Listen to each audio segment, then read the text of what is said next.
Maka di antara yang demikian adalah bermimpi bertemu Rasulullah sallallahu alaihi wasallam. Termasuk yang menggembirakan adalah bisa bermimpi bertemu dengan Rasulullah sallallahu alaihi wasallam. Ini termasuk mubasyirat yang sangat menggembirakan. Orang bermimpi bertemu Nabi itu pasti orang baik. Walaupun mimpinya dimarahi Nabi misalnya, dipukul Nabi dalam mimpi itu. Ini orang baik. Karena Nabi mau jadi mimpinya. Nabi mau jadi mimpinya. Kalau orang kada bagus, tidak akan bisa bermimpi Nabi.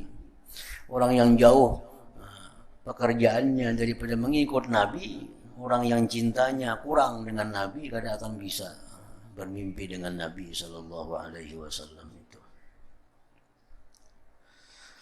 Dan Rasulullah Sallallahu Alaihi Wasallam bersabda, "Man ra'ani fil manam faqad ra'ani haqqa, fa inna syaitan la yatamatsalu bi." Artinya, barang siapa yang bermimpi melihatku dalam tidur, maka ia sungguh melihatku dengan sebenarnya. Karena sesungguhnya syaitan tidak dapat menyerupai denganku. Orang bermimpi Nabi, bagaimanapun bentuknya Nabi itu benar Nabi kita. Jadi orang bermimpi Nabi itu ada dua. Satu yang kadang memerlukan takwil, kadang memerlukan takbir mimpi. Apabila orang berjumpa Rasulullah dengan keadaan sidin yang sebenarnya, itu kadang perlu takbir. Itu jelas sudah kebaikan untuk yang bermimpi.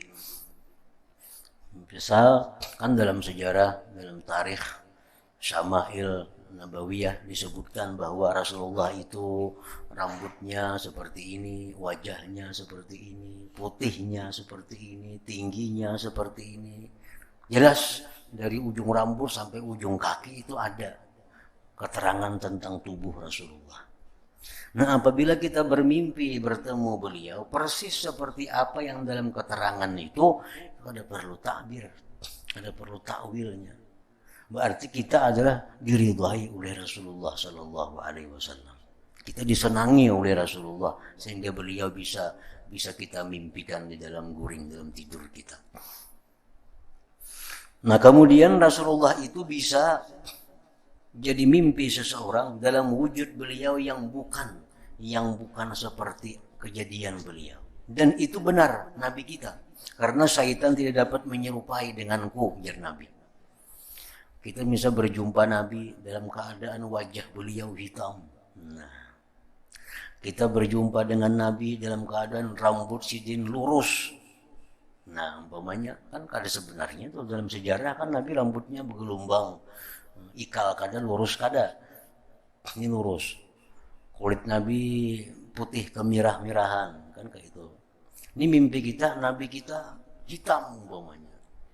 Nah, ini mimpi, ini perlu takbir. Perlu ada orang yang menakbirkannya. Dan ada kitabnya yang dikarang oleh Ibnu Sirin, Abdul Ghani An-Nabulusi yang menyingkap tentang takbir mimpi itu. Berarti kita ada masalah dengan Nabi. Dan ini Nabi menghendaki agar kita baik maksudnya. Nabi hirang misalnya. Nah, padahal wujud yang sebenarnya putih, kemirah-mirahan. Nah, itu perlu diperiksa, apa aku ini salahnya nih makan ini. Nah, itu dicari kitab takbir mimpi. Mungkin ada i'tikad kita yang kada baik, mungkin ada keyakinan kita yang salah, mungkin ada kita yang tidak menyenangkan Rasulullah sehingga demikian mimpinya.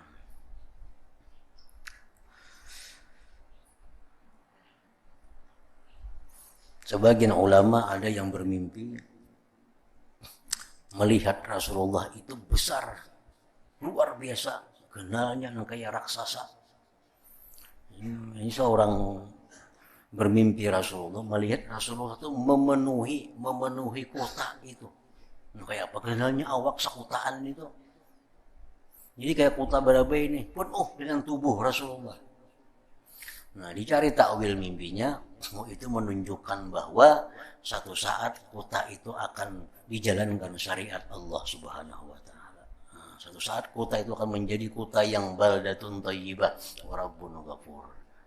Dalam rumah Kak, ini mimpi kita bertemu Rasulullah.